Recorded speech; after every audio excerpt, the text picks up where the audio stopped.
The Chinese Exclusion Act was a 10-year period, 1882. It was renewed in 1892. It was made permanent in 1902 or 03.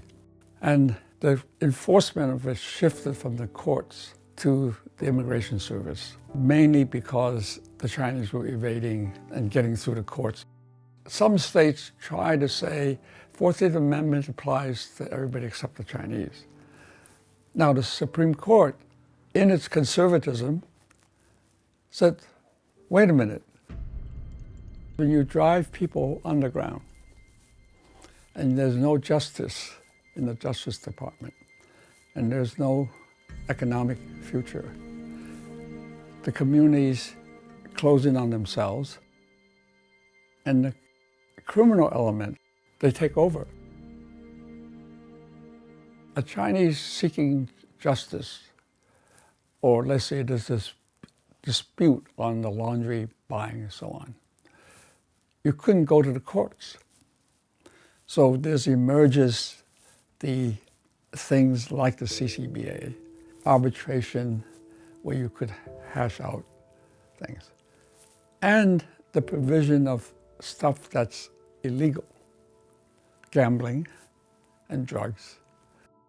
So tongs grew up around that.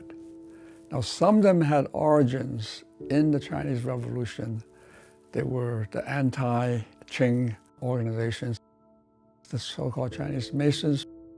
Some of them were formed in the US for probably mutual protection, and then they evolved into criminal organizations that controlled the running of gambling joints, the flow of opium, and so on.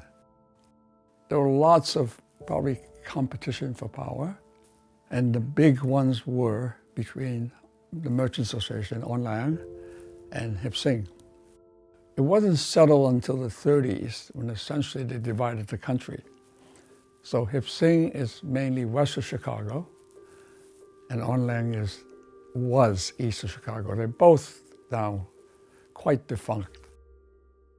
The authorities were very happy for Chinatown to run its own business as long as it didn't embarrass them.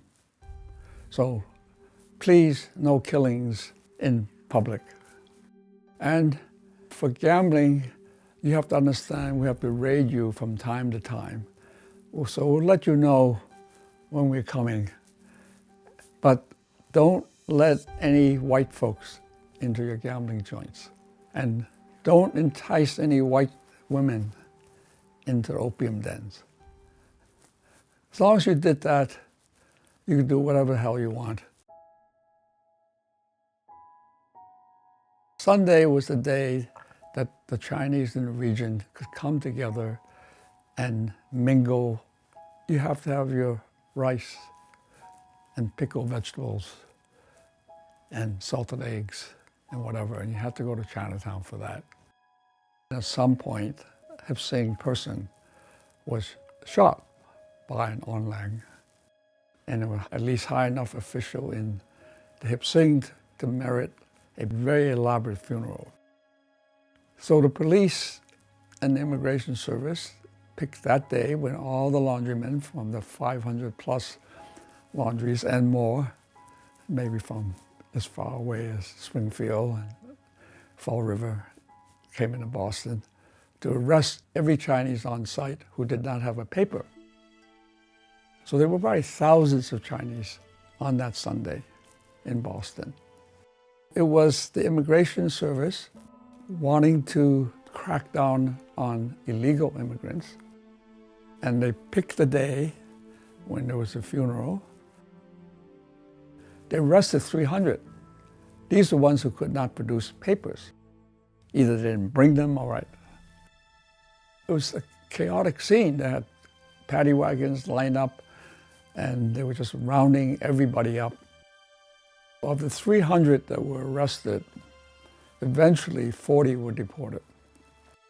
It was a message that was being sent.